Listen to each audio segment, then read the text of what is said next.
Germany के हालिया चुनाव में कई चौंकाने वाले नतीजे सामने आए। सबसे बड़ा सवाल है कि ऑल्टरनेटिव फॉर जर्मनी यानी एएफडी जैसी दक्षिणपंथी पार्टियों को पूर्वी जर्मनी में इतना समर्थन क्यों मिल रहा है। इसके पीछे कई वजहें हैं। जनसंख्या में बदलाव, आर्थिक स्थिति और देश के इतिहास से जुड़ी पुरानी बातों से समझते हैं क्या है जर्मनी इलेक्शंस के 5 बड़े सबक। अगर आप जर्मनी का चुनावी नक्शा देखेंगे तो ऐसा लगेगा जैसे आप शीत युद्ध के जमाने में लौट रहे हैं। पूर्वी हिस्से में एएफडी की हल्की नीली लहर दिखती है, जबकि पश्चिम में कंजर्वेटिव पार्टियों का गहरा काला रंग छाया हुआ है। 4 साल पहले एएफडी का समर्थन 10% था, लेकिन अब ये 20.8% पहुंच गया है। ये अब सिर्फ पूर्वी जर्मनी तक सीमित नहीं है, बल्कि पश्चिमी हिस्सों में भी अपनी पकड़ बना रहा है। कई लोग इसे अब एक सामान्य पार्टी मानने लगे हैं। हालांकि एएफडी को चुनाव में बड़ी सफलता मिली, लेकिन फिर भी इसे सरकार में शामिल होने से रोक दिया गया है। जर्मनी का मुख्य धारा पार्टियों ने एक फायरवॉल बनाया है।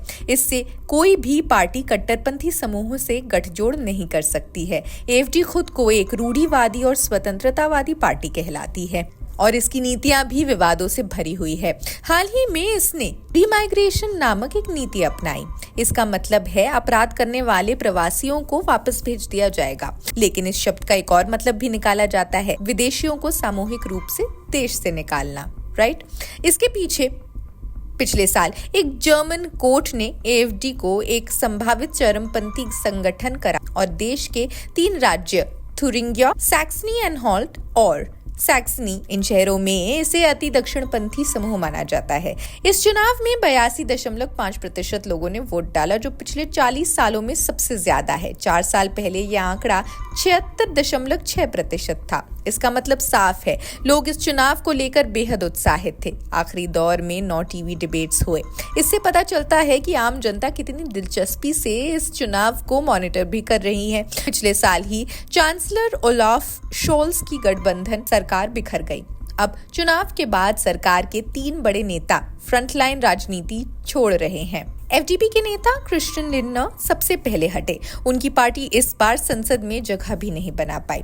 ग्रीन्स पार्टी के उप चांसलर रॉबर्ट हाबेक चुनाव में सिर्फ पारंपरिक प्रचार नहीं हुआ, बल्कि सोशल मीडिया भी एक बड़ा युद्ध क्षेत्र बन गया।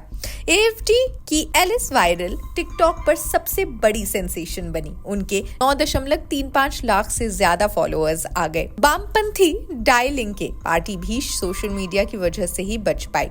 उनके नेता हीडी राइकनेक की बंडेस्टैग यानी संसद में दी गई एक भावुक स्पीच 70 लाख से ज्यादा बार देखी जा चुकी है।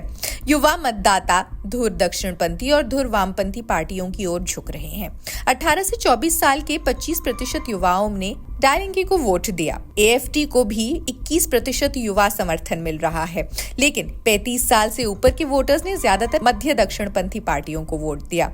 ये चुनाव जर्मनी के लिए एक टर्निंग पॉइंट साबित हो रहे हैं।